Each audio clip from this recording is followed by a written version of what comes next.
Alors nous sommes vendredi, on est le 26 Iyar et nous sommes arrivés d'Af Koufbet de Ketubot, Koufbet, mais il nous restait donc hier les 7 dernières lignes de la Gemara. On a vu hier donc dans la Mishnah et on est donc Kouf Alef Amud Bet, les 7 dernières lignes. Bon, la Gemara donc elle ne va pas parler particulièrement de la Mishnah, c'est pour ça donc on n'a pas besoin de résumer la Mishnah de nouveau. Gemara Etmar, la Gemara enseigne quelqu'un dit à son ami, voilà, je te dois 100. Juste, on comprend nous par la parole, sans témoin ni rien du tout. Rabbi Yohanan Amar Hayav et Shakish Amar Patur. Rabbi Yohanan il a dit, puisqu'il lui a avoué qu'il lui doit 100, il doit payer 100. Shakish il dit non, Patur. Alors là, moi, elle pose une question. Comment ça s'est passé cette histoire? Comment il a dit cela? Si il a dit devant 2 témoins, il leur a dit vous êtes mes 2 témoins, et il a avoué ça devant donc son ami. Pourquoi Réchakish n'était pas tout? Qu'est-ce que tu veux de plus? Il lui a dit devant 2 témoins, mais on n'a pas mieux que ça. Maintenant, si maintenant il n'aura pas dit vous êtes mes témoins, maintenant s'il n'a pas dit à 2 personnes vous êtes mes 2 témoins, quelqu'un il dit à l'autre voilà je te dois 100, après demain il va dire mais c'est pas vrai, d'accord, je suis pas d'accord. Alors pourquoi Rabbi Yohanan il dit Hayab? Il n'y a aucune raison d'être Mehayev, il n'y a pas de témoins, il n'y a rien. C'est pour ça que la Gemara répond en vérité, il n'y a pas de témoin. Il n'a pas dit à 2 personnes, vous êtes mes 2 témoins. Alors comment c'est? Alors pourquoi il est Hayav? Il dit,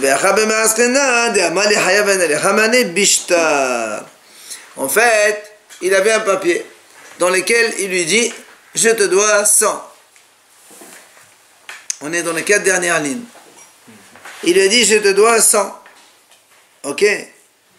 Et Rabbi Yohanan Amar Hayav. Alors évidemment, vous allez me dire, mais s'il y a un papier, qu'est-ce que tu veux de plus? En fait, on dit ici qu'il y avait un shtar dans lequel il avoue qu'il a. Donc il doit 100, mais il n'y a pas de signature de témoin. Un shtar dans lequel reconnaissance de dette sans signature. Et il lui dit. Il y a le nom du témoin, non? Oui, il n'y a pas de témoin. S'il y a témoin, il n'y a rien à dire. Non, pas de signé, il n'y a pas de signature. Il y a 0 signature. Il n'y a pas de signature. Mais comment on peut croire un. C'est pour ça, justement. Rabbi Yohanan Amar Hayav, قال لي ما عملت هذه اشترى كما عند مال هو تمعيداي دمي. Rabbi Yohanan lui dit il est Hayav, pourquoi avec un shtar? Parce que quand quelqu'un il a un shtar, c'est comme si il a donné devant 2 témoins. Et Réchakish Amar Patur là, il m'a mis à dishtara. Réchakish dit non, un shtar n'a pas de valeur tant qu'il n'y a pas de témoins. Alors maintenant, la Gemara va poser une question à partir de notre Mishnah. Nan, hanoset haisha, ufasra imo la sanat b'da 5 shanim, hayav le zona 5 shanim. Nous on a vu hier dans la Mishnah que si quelqu'un il épouse une femme qui a déjà une fille dans notre mariage et que il s'engage à la nourrir pendant 5 ans, donc il doit s'engager à la nourrir pendant 5 ans. Donc ça c'est le contrat. Alors la Gemara dit, Maï, là où ki haigfana, n'est-ce pas qu'on parle que parce que quand la fille elle a un papier comme quoi le mari de sa mère s'engage à la nourrir pendant 5 ans, il faut bien qu'elle ait un papier. Alors n'est-ce pas qu'on parle donc de ce cas-là où l'homme il a écrit à une fille, donc il n'y a pas de signature, et il lui a dit voilà un papier comme quoi je m'engage à te nourrir pendant 5 ans. Parce que sinon, s'il y a un papier avec contrat de témoin, la Mishnah n'a pas besoin de nous le dire. Quelqu'un il s'engage avec 2 témoins, avec une signature, avec tout ce que tu veux, c'est évident qu'il doit accomplir ce qui est marqué. C'est pour ça que la Gemara dit, n'est-ce pas qu'on parle dans le même cas que nous? C'est-à-dire, en fait, ici on parle d'un cas où le monsieur, le mari donc de la femme, il a donné à la fille un shtar, dans lequel il s'engage qu'il va la nourrir pendant 5 ans, mais sans témoin. N'est-ce pas qu'il s'agit de ce cas-là? Et pourtant on a dit Hayab. Donc la question elle est contre Réchakish. Maï lav ki haigfana. La Gemara répond non, la bishtari psikta ou chedrav giddal. Il dit non, en vérité, il ne s'agit pas ici d'un shtar, comme tu as pensé toi, et Et c'est pour ça qu'il est halal. Ici, on parle comme de shtarib sirta. Shtarib sirta, c'est ce qu'on appelle les accords entre deux parties quand ils veulent marier leurs enfants. Alors, comme il dit comme ça, Ade Amar Rav Gidal, Amar Rav, au nom de Rav, il a dit Kama ta noten levincha, kach vechach, Kama ta noten levitecha, kach vechach, Ando eqiddeshu, Kano hen henad vadem neba amera. Il dit comme ça, quand un monsieur, donc un père d'un garçon, il rencontre le père d'une fille, ils se mettent d'accord tous les deux, il lui dit combien tu veux donner pour ton fils, l'autre dit combien tu veux donner pour ton fils, tant et tant, ils sont d'accord tous les deux. Et tout de suite, ils font Kiddushin. Kano. Et la Gemara dit, ce sont les choses hanichnin ba'amira. Ça veut dire que, même sans, sans kinyan, non, ils écrivent ça dans un shtar, mais ils ne font pas de kinyan. Le fait de se mettre d'accord comme ça, ça suffit. Alors ici aussi, il s'agit d'un cas pareil. Le père, il a dit à la fille, je te nourris pendant 5 ans. Le père, il se marie, il y a du témoin. Il y a des témoins, mais il n'y a pas de signature. Ici, non, ici, la Gemara dit, ici, ces shtar-là de Psirta, il y a 2 témoins, mais ils ne font pas kinyan. Ils font un shtar avec signature, mais ils ne font pas kinyan.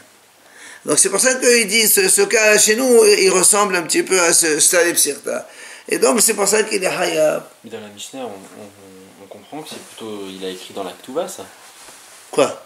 Non. Cette histoire des 5 ans. Non. À la fin, pourquoi il y a marqué alors, et puis, les gens intelligents, Kodvin, ils écrivaient.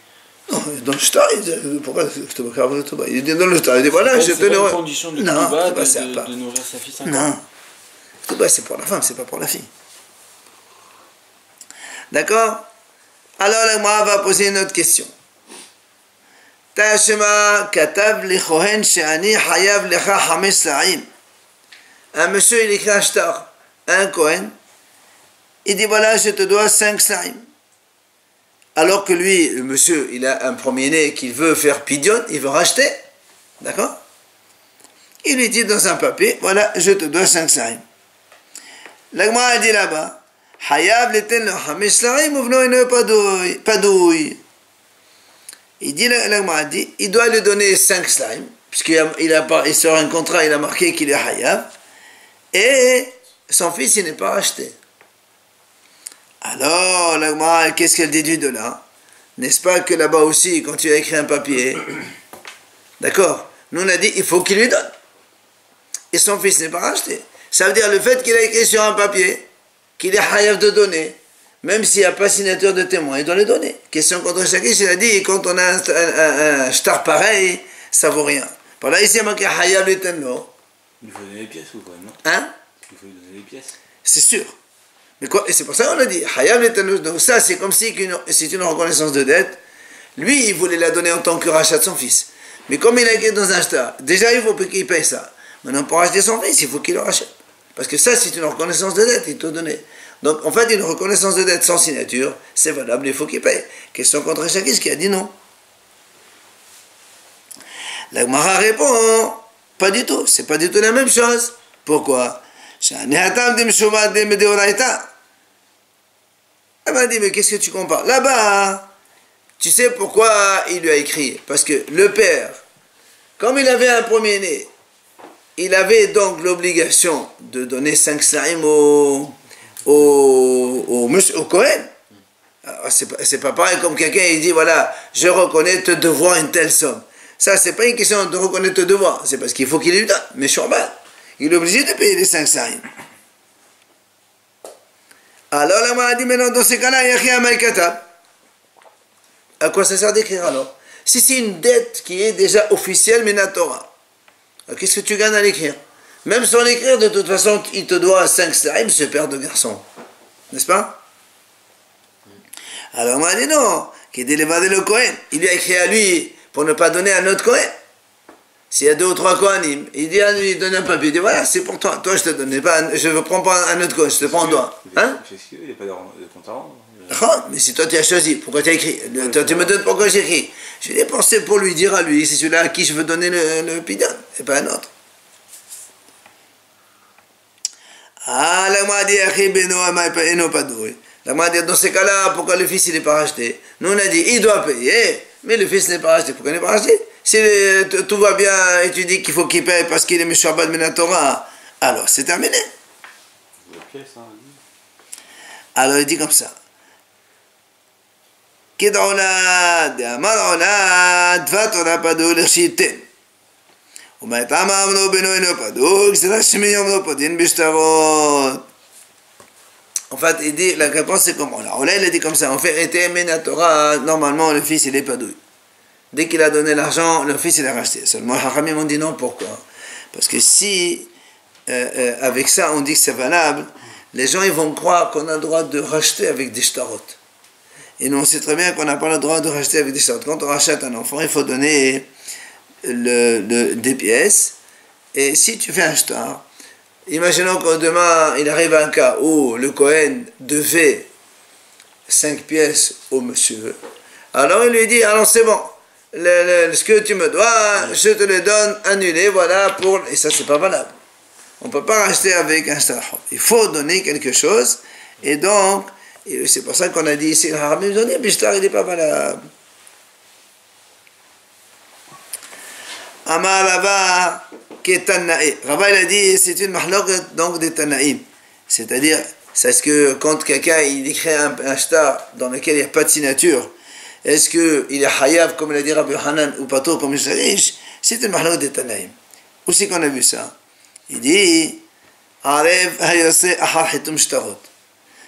Gove men nechasim ben yahodin.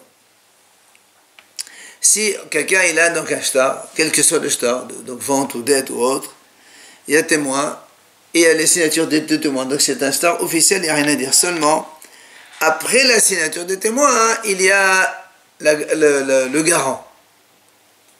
Le garant il signe après la signature des témoins. Comme quoi, si l'autre il ne rembourse pas, lui il garantit donc de rembourser à sa place. Alors, la Gemara dit, Gove menechassim benechorin. C'est-à-dire, il faut rien écrire après la signature? Parce que si tu le fais avant la signature, et donc on va discuter de ça, si tu le fais avant la signature, ça veut dire que le garant s'est engagé avant la signature des témoins, comme quoi donc la signature des témoins, elle marche aussi pour la garantie. Mais si tu le fais après la garantie, c'est comme si que bon, derrière il a rajouté. C'est pour ça que moi je dis c'est-à-dire que quand, vous vous rappelez, nous on a dit, quand on fait un shtar, le prêteur, quand il écrit un shtar d'une dette, lorsque l'emprunteur n'a pas de quoi rembourser, il peut aller prendre les biens qu'il a vendus entre-temps. Meshouabadim. Par contre, une dette orale, d'accord, on n'a pas le droit d'aller prendre chez les Meshouabadim. C'est donc les biens qui ont été vendus déjà. Alors c'est pour ça que le mot a dit ici, étant donné que le garant, il a signé, il s'est engagé après la signature des témoins, ça s'appelle comme si ce n'est pas un shtar. Du coup, lorsque le prêteur, il va chez l'emprunteur, il dit rembourse, il dit je sais pas. Il va aller chez le garant, et il dit rembourse. C'est vrai, il est garant, mais il peut prendre que Nechassim ben Yahodin, c'est-à-dire des biens qui lui sont à lui. Si entre-temps le garant, il a vendu un bien, le prêteur, il ne peut pas aller les prendre. Pourquoi? Parce que c'est considéré comme une dette orale envers lui. Le shtar, c'est une dette écrite. Mais comme lui, il a signé, le garant, s'est engagé après la signature des témoins, ça n'a pas valeur de shtar. Ma'aseva lefnei Rabbi Ishmael. Ça a valeur comme s'il avait été. Absolument. dit, je Ouais. C'est comme le te dit, je te dois 1000. Ma'aseva lefnei Rabbi Ishmael, ve'amad gove menechassim ben Yahodin. Voilà, donc il y a une histoire comme ça qui est arrivée devant Rabbi Ishmael. Il a dit effectivement, il prend ben Nechassim ben Yahodin, que uniquement des biens horin, libres. Amalo ben Anas, il vient ben Anas, il lui dit à Rabbi Ishmael, non, pas du tout. Et ne gove, l'homme Nechassim ben Yahodin, l'homme Nechassim ben Shorbadim. Il ne dit pas du tout. Ni il peut prendre des Nechassim ben Shorbadim, ni ben Yahodin, mais il ne peut rien prendre. Pourquoi? Amalo Lama, il dit, pourquoi tu dis ça? Amalo, Harish היה חונך חברו בשוק. ומשאו חברו אמר לו, אנחנו בניתי לך, פטור. שלא על אמונתו ילבאו. On m'a dit, imaginons un cas. Il y a un monsieur, il a prêté de l'argent à un autre.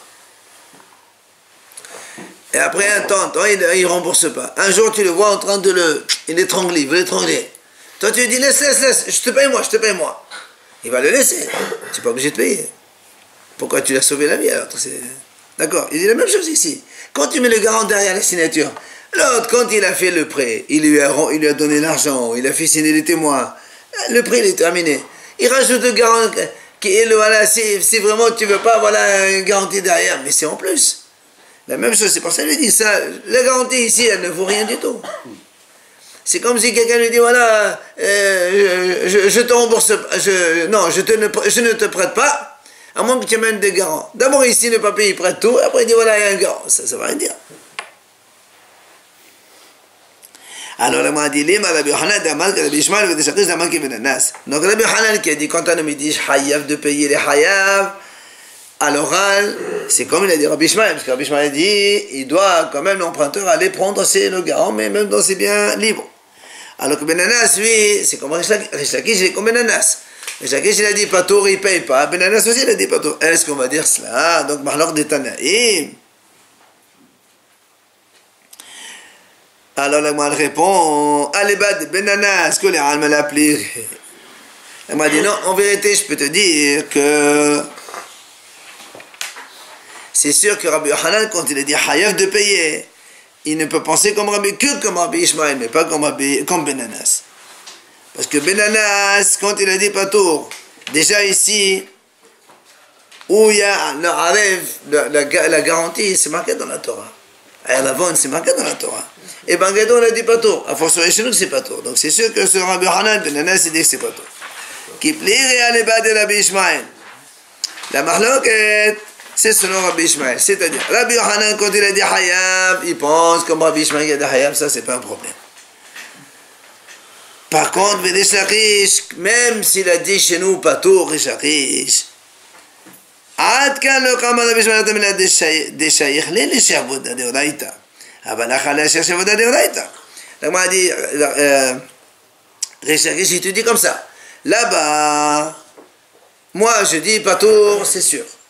Et Rabbi Ishmael aussi, il est d'accord avec moi que c'est pas tôt. Mais tu sais pourquoi là-bas, Rabbi Ishmael a dit Hayav dans le cas du garant? Parce que là-bas, ça y est, les savoda de Oraita. C'est-à-dire que quand un garant, il s'est porté garant, il met la Torah, il est Meshfarban. D'accord? Même s'il a fait ça derrière la signature, il y a quand même dans la Torah la notion de garantie. Et donc, le fait qu'il s'est porté garant, il doit payer quand même. C'est pour ça que Rabbi Shakish dit, moi, avec Rabbi Ishmael, je suis d'accord, il n'y a pas de problème. Mais Avalacha la chercher, mais ici, il n'y a pas. Dans le cas où le monsieur dit, voilà, je reconnais devoir telle somme, il n'y a pas de Shabbat Menatora. Alors, l'Agmal revient sur cette notion d'accord entre les parents. Goufa Amar Rav Gidan Amar Rav. Il a dit Rav Gidan au nom de Rav. Kamata noten levelcha kach vechach. Kamata noten levelcha kach vechach. Amdu bekedeshu. Kanu hen hen adavadim naqadim ba'amira.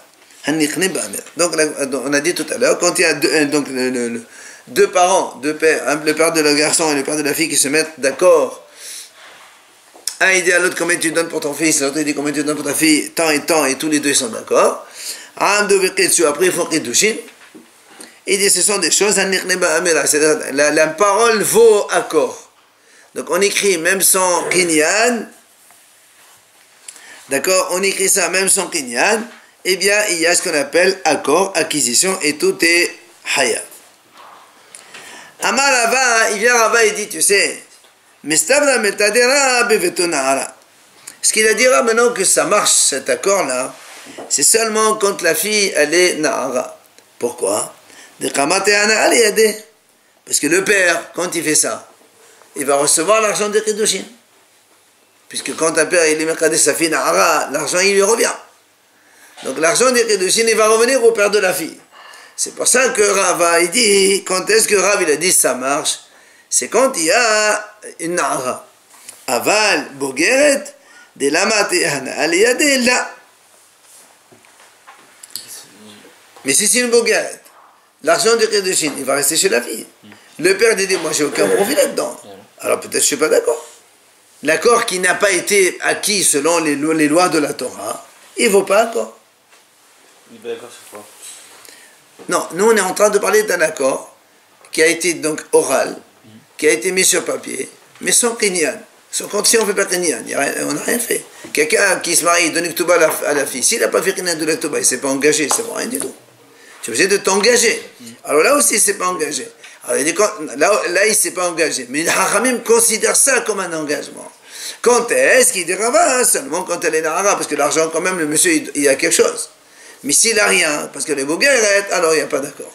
C'est pas considéré. Et le père du garçon, de toute façon, ça ne change rien pour lui. Il touche rien. Ça n'a pas d'importance. Et oui, justement, le garçon, c'est lui qui se marie avec la fille. Oui. Et c'est lui qui donne l'argent à la fille. Et donc, c'est. Quoi donc? Et pas donc. Il y a deux, ils se mettent d'accord. Nous, on a dit l'accord, il est valable. Il te dit quand est-ce que l'accord il est valable? Seulement quand tu perds de la fille, donc qu'est-ce quelque chose? S'il n'a rien, alors il n'est même pas valable. Veha Elohim, après il jure, Rabbi dit, Amar Rabba velo Bogeret. Rabbi il a dit, non. Même Bogeret aussi, ça marche, l'accord, il est valable. Pourquoi il dit? Il a témaré, Abe Aben Mayana'at Aliyadi. Il a Mayana'at, Khamehatne Hadadi, Gamne Marne Hadadi. Alors c'est pour ça qu'il dit, parce que sinon, quel est l'intérêt du père du garçon? Si tu me dis que le père de la fille, vu qu'elle est Bogeret et que l'argent ne vient pas à lui, alors il est peut-être d'accord. Alors pourquoi le père de garçon il s'engage alors? Et là c'est sûr que même sans cela, comme lui il est content que sa fille elle va se marier, comme lui aussi il est content que le garçon va se marier, cette joie commune eh bien, fait que ça marche et l'accord il est valable. Amal et Ravina et Ravashi. Ravina il pose une question à Ravashi. Il dit Dvarim halalu neteno likatev ou le neteno likatev. Ces paroles que l'on dit comme ça sans l'accord comme ça entre les deux parents qu'on a dit maintenant l'accord il est valable mais sans kinyan. Est-ce que on peut les écrire sur papier ou pas? Quelle est la différence? Si on les écrit sur papier, comme on a dit tout à l'heure au début, il y a le moindre problème, tu peux aller prendre l'argent chez les Meshorbadim. Mais si tu n'écris pas, tu ne peux pas aller prendre cet argent-là chez les biens qui ont été vendus entre-temps. C'est pour ça qu'il dit, est-ce qu'on peut les écrire ou est-ce qu'on ne peut pas les écrire? Amalé lui répond, non, il a dit non, on ne peut pas les écrire. Ce sont des choses qui se disent, c'est un accord verbal, et il y a des témoins, et tout le monde est ok, mais on n'écrit pas ça. Alors, ETV. Elle objecte. Pourtant, nous, on a vu dans notre Mishnah, vous vous rappelez quand on a dit, si la Mishnah dit quand un homme il se marie avec une femme, qui a déjà une fille dans notre mariage, il s'engage à l'honorer pendant 5 ans, d'accord? Après, si la femme, entre-temps, 2-3 ans après, elle divorce de lui, elle va donc se marier avec un autre, elle va faire la même chose avec un autre. Et on a dit tous les deux, ils payent. Alors on dit, Apichin, qu'est-ce qu'ils écrivaient? Oui, on rappelait, on a vu la Mishnah. Apichin, les gens intelligents, il lui dit, voilà, je m'engage à nourrir ta fille pendant 5 ans, tant que tu es avec moi, ça veut dire le jour où tu divorces, au revoir, je me suis donc désengagé. Alors, là, m'a dit,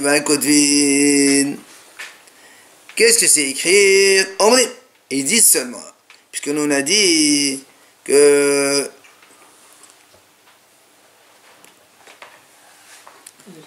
on a dit donc tout à l'heure qu'il n'y a pas de signature. Alors, donc tu vois bien que non, pardon, ça c'est la question. Il y a marqué d'accord, il lui écrit, donc tu vois bien que ce sont des choses qu'on écrit. Toi tu m'as dit on n'écrit pas. Il dit non, il dit non, là-bas il y a marqué Kodvin, en vérité c'est pas Kodvin, c'est juste une améra Alma, il le dit verbal devant 2 témoins et c'est tout. Alors il dit comment comment il dit la Mishnah dit Kodvin, tu me dis il parle. La Mishnah dit Kodvin, c'est on écrit. Il dit non monsieur, il y a des endroits où on a vu où la Mishnah elle parle de côté, voilà qu'en vérité il s'agit de parler, de ne pas d'écrire. La preuve, Vehatnan, ça on a vu avant. Dans la Mishnah, on a dit quand un homme il écrit à sa femme, voilà, on va se marier, mais je n'ai rien à discuter dans tes biens, s'il arrive quoi que ce soit, tu gardes tes biens toi, moi je. D'accord? Et Rabbi a dit non, c'est pas il écrit, il le dit verbalement. Donc tu vois bien que le mot Kotev, ça veut dire aussi Omer. La Gemara, elle pose une autre question. Tashma, on n'écrit pas les shtaré et donc les accords de fiançailles au mariage que mid'at shenehem. Il faut l'accord des deux, évidemment, du garçon et de la fille. Alors, on m'a dit quoi?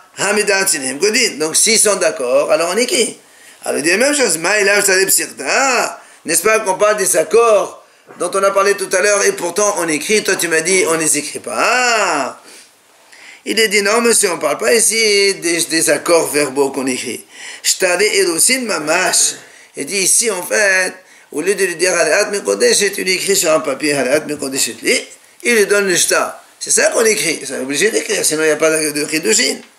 Les shtar ipsita, c'est pas en plus les parents qui doivent le faire? Oui.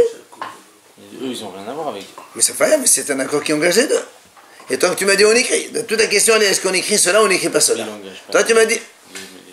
Les mariés. Ah bien sûr, ils font Kiddushin, c'est sur place. Oui, mais l'argent, c'est l'engagement pour les parents. Le problème c'est, est-ce que... Justement, le père il défend sa fille, le père il défend son garçon.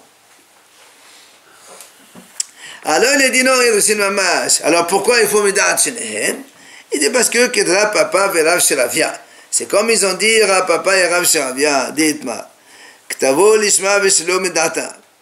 Si un homme il écrit un shtar et rosin, il dit à la femme, mais Shelo Midata, sans son accord, sans l'accord de la fille. Rabba Veravina Amne Mekodeshet. Rabba et Ravina disent c'est Mekodeshet. Non, ça veut dire que quand il a écrit, elle n'était pas d'accord. Après, elle s'est mise d'accord. Alors il dit, dans ces cas-là, c'est pas valable. Alors que là, papa, c'est pour ça que papa, j'avais dit, on a besoin, avant d'écrire, comme dans le guet, on écrit au nom de la femme, avant de donner. Là aussi, il faut écrire le nom de la femme, et il faut qu'elle soit d'accord pour l'écrire de chaîne avant de l'écrire. C'est pour ça, lui, il dit, Medat Shenehem. Alors, on m'a posé une question, Tashma, Metu. Vous vous rappelez, on a dit hier dans la Mishnah, si donc la femme, donc le mari, il s'est marié avec une femme, donc un monsieur s'est marié avec une femme qui avait déjà une fille. Il s'engage à nourrir sa fille pendant 5 ans. 2 ans après, il la divorce, elle va se marier avec un autre. Et l'autre, il s'engage avec elle encore pendant 5 ans. Oui. Après, on a dit, tous les deux, ils meurent. Et ils ont eu d'autres enfants avec cette femme, les deux. Après, on a dit quand il y a 2 et 2. Alors, on a dit dans la Mishnah, Benotehen, leur propre fille à eux, donc les deux messieurs, elles se nourrissent des biens qui sont, c'est-à-dire donc qui sont là, qui existent chez le monsieur les deux messieurs quand ils sont morts. C'est-à-dire ils ne peuvent pas aller chercher des biens qu'il a vendus entre-temps, parce qu'on a dit, on ne donne pas à nourrir les filles des Nechassim Meshuarbadim, on a déjà vu ça avant. Par contre, mais cette fille-là, vu qu'ils se sont engagés envers elle de la nourrir pendant 5 ans, elle,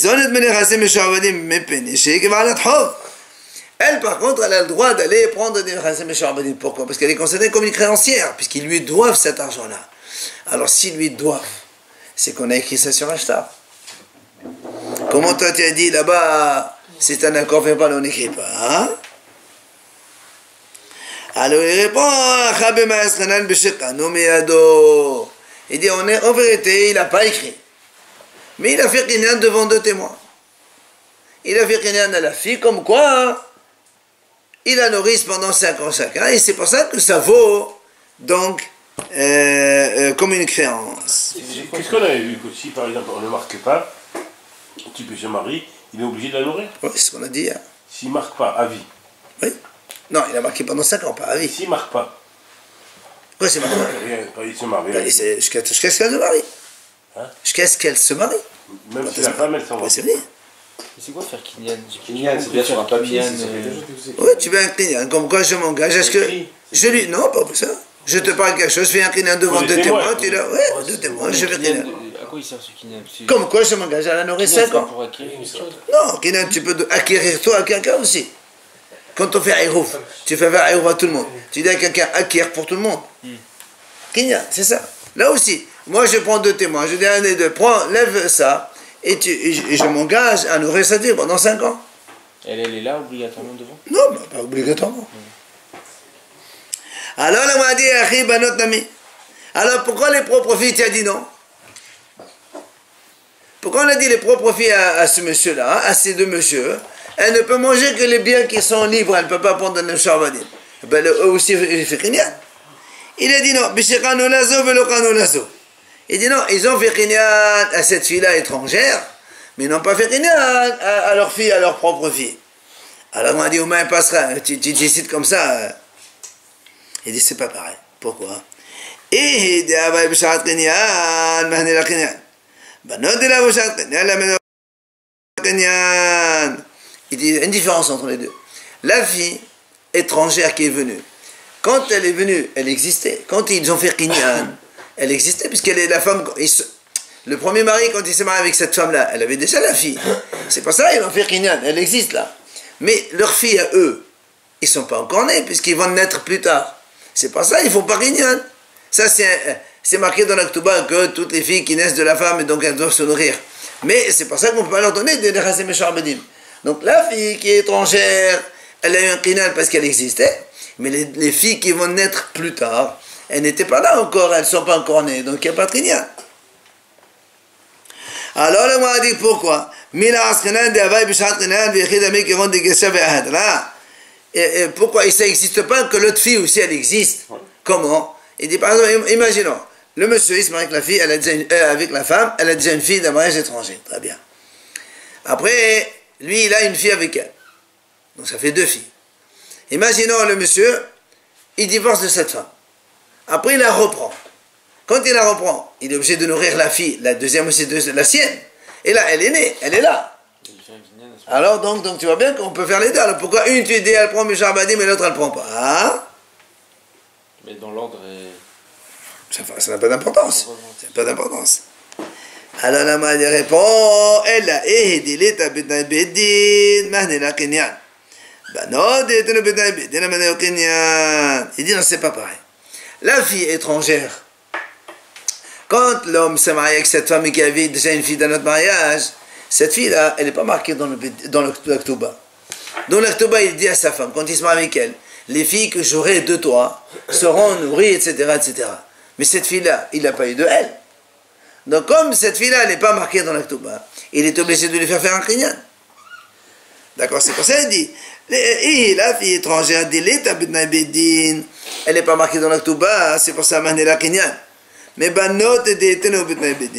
mais les filles, ses propres filles à elles existent déjà dans l'Aktuba, parce qu'il lui dit dans l'Aktuba, les filles que j'aurai de toi, elles seront nourries jusqu'à. On marque ça. Bien sûr.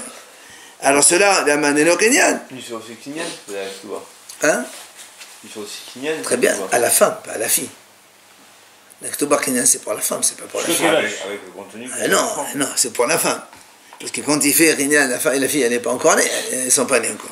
Alors pourquoi on en parle alors? Ben, c'est les conditions légales. J'ai compris, pourquoi les enfants ne sont pas nés encore? C'est pas vrai, on a dit voilà, donc c'est un engagement. Jusqu'à quel âge quand Au mariage, toujours. Alors là, on m'a dit, on m'a dit comment? Tu vas me dire que ces filles à elles sont moindres que la fille étrangère qui n'est pas de lui? Ces filles à lui. Lui, il se marie avec une femme. Et elle est déjà une fille d'un mariage étranger. Lui, il a deux filles de cette femme-là. Alors, ces deux filles, elles sont moindres que la fille d'étranger qui vient de loin. Et là, là, on m'a dit non.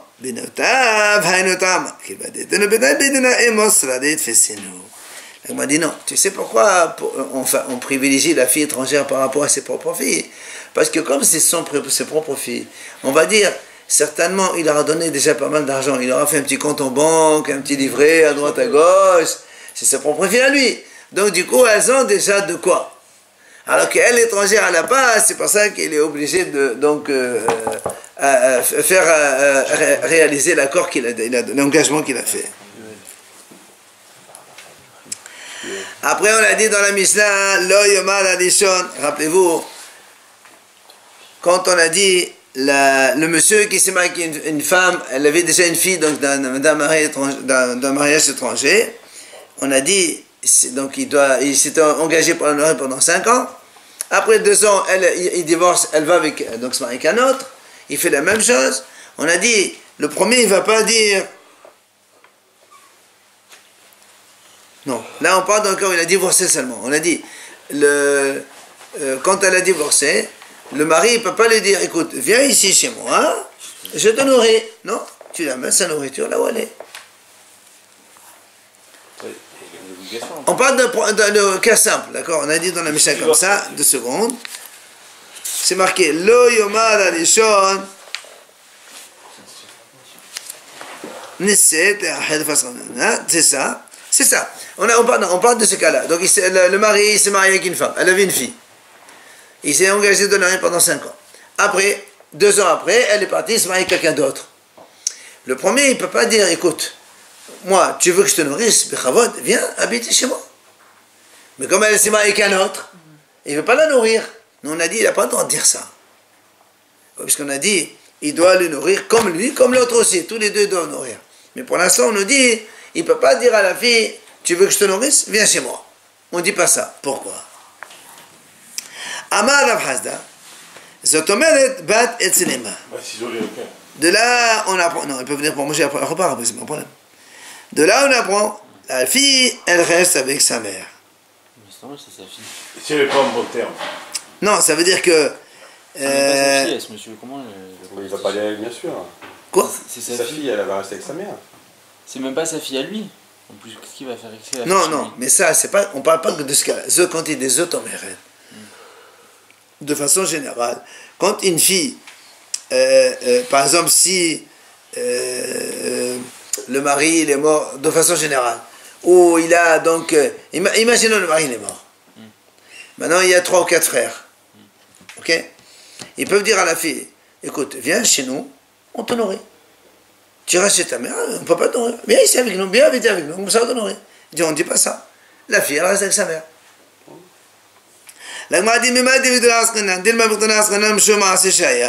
Qui t'a dit qu'on parle ici d'une grande fille?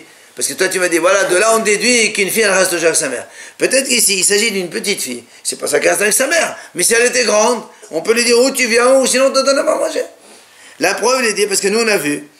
Détania, Mishmet Vener Ben Katan est mort. Si quelqu'un il est mort, il a laissé un petit enfant à sa mère.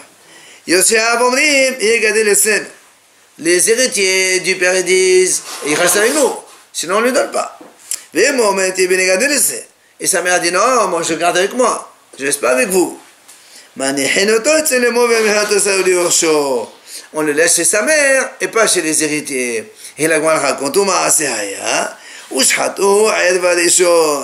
il y avait une fois, il est resté un soir chez les frères, ils l'ont tué, le premier soir ils l'ont tué, pour se débarrasser de lui. Donc de là, les Haramim m'ont dit, donc le petit garçon est resté sa mère. C'est pour ça que l'Agma a dit, peut-être qu'ici il s'agit d'un petit enfant de 3-4 ans, c'est pour ça, mais si c'est un enfant de 18 ans, ils peuvent le dire, monsieur, où tu viens chez nous, sinon on te donne rien. L'Agma a dit, non, Imken, si c'est Bémet, comme ça, il y a une différence entre une grande fille et une petite fille, les makom, on n'a qu'à dire, là où elle est, pourquoi tu dis les bêtements? Pourquoi tu dis comme ça? La Mishnah, elle dit, dans la Mishnah c'est marqué, pourquoi tu dis les makom she'ema? Si c'est vraiment qu'il n'y a pas de différence entre une grande et une fille, une petite, dis là où elle se trouve, on lui donne. Alors pourquoi on dit les makom she'ema? C'est pour te dire, ma les makom she'ema, dans tous les cas, qu'elle soit grande ou petite, la fille, elle reste avec sa mère. Après, on a vu dans la Mishnah, on a dit, pour rappeler là, quand les deux ils sont, donc les deux maris, là maintenant, elle s'est mariée avec les deux, pas un, il dit, moi, par exemple, on s'est engagés tous les deux, chacun, il lui donne, mettons, 400 € par mois. Et après, il s'est marié avec un autre, encore 400. On fait moitié-moitié, 200, et c'est bon. On a dit non, on n'a pas entendu ça. Chacun, il le donne. Un, il lui donne, il la nourrit parce que bon, elle habite chez lui. Et l'autre, il lui donne indemnisation tous les mois, comme c'est prévu. Ahou Gavra Legman nous raconte. Il y avait un homme de Rali Rihaya le Havre le Tchina. Un homme, il a fait louer un Rihaya, un moulin. Un monsieur. Monsieur, il travaille, moudre le blé. Et le loyer, c'est quoi? C'est que le locataire, il lui fait moudre son blé au loueur gratuitement. C'est ça le salaire. Au lieu de lui donner un salaire tous les mois, location, je sais pas moi, 200 €, il lui dit voilà, tous les mois, enfin tout le temps, tant que tu veux, tu viens, je te fais moudre ton blé. Son blé. Hein? Son blé à lui. L'autre, le propriétaire. Il y a un propriétaire, un locataire. D'accord? Le locataire dit autant que loyer, je m'engage à te faire moudre tout ton blé, fais tout ce que tu veux, toi, tu viens. Les sauf à la fin, le propriétaire, il s'est enrichi. Il a acheté à lui aussi un autre moulin avec un âne pour tourner. Il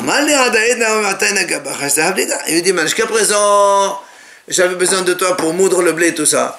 Maintenant, j'ai acheté mon propre moulin. Maintenant, il faut que tu payes le loyer. Oui, c'est ça. Oui, j'ai pas besoin de toi. L'autre il dit non monsieur, moi je suis pas d'accord, je continue à te faire moudre le blé, moi j'ai pas d'argent, je te donne moi. Alors qu'est-ce qu'on fait? Ça va la Ravina il pensait dire c'est la même chose que notre Mishnah. Laquelle? On va pas dire comme on a dit dans notre Mishnah ici. On dit pas un il dit à l'autre on la nourrit ensemble, la fille. On paye moitié-moitié comme on a dit 200 chacun. Non. Celui qui s'est engagé, il lui donne ce qu'il avait, et l'autre, il lui donne de l'argent à la place. Donc ici aussi. Oh, avant, il avait besoin de lui, c'est pour ça que... et donc, il ne paye pas de loyer. Mais maintenant qu'il n'a plus besoin de lui, il faut qu'il paye le loyer. Donc, on aurait pu dire la même chose. Les deux, c'est de l'argent. Hein? Les deux, c'est de l'argent, là. Et alors? Amal et la Babel Amidami. Il dit, comment tu dis que c'est la même chose? Rien à voir. Hatam, hat, que dit ça, là. Là,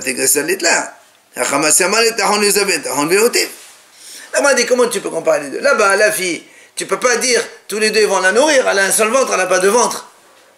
Donc c'est pour ça, un il la nourrit et l'autre il lui donne de l'argent. Mais ici, le monsieur, il peut lui dire monsieur, qu'est-ce que tu veux? Tu as acheté un moulin, très bien. Ce que tu veux moudre, toi, va le vendre à ce que tu veux. Et moi, je continue à payer mon loyer avec le travail de ton moudre ton blé. Alors, on m'a dit, il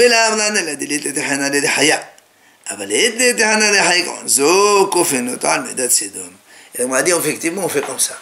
Le locataire, il lui dit, toi, tu vas vendre ton blé, ce que tu veux, et moi, je continue à faire ça. Mais à une condition, c'est que le locataire, il a juste de quoi vivre. Avec le travail qu'il fait, il a juste de quoi vivre. Mais si il a le locataire, il gagne beaucoup d'argent. D'accord? Alors, là, dans ces cas-là, on lui dit, monsieur, tu lui payes son loyer. D'accord? C'est ce que le m'a dit. Il n'a pas beaucoup de... C'est ça. C'est ça. Donc, l'autre, il n'a pas beaucoup de travail. Alors, il peut lui dire quoi? Moi, je vais rester comme ça sans rien faire et je vais te payer le loyer. Je sais pas. Mais quand il a beaucoup de travail, et que donc il travaille tout le temps, il gagne de l'argent. Dans ces cas-là, hein, comme lui il gagne, ce qu'on dit, toi tu gagnes, alors lui aussi tu le fais gagner. Donc dans ces cas-là, tu es obligé de le payer son loyer. D'accord? Voilà.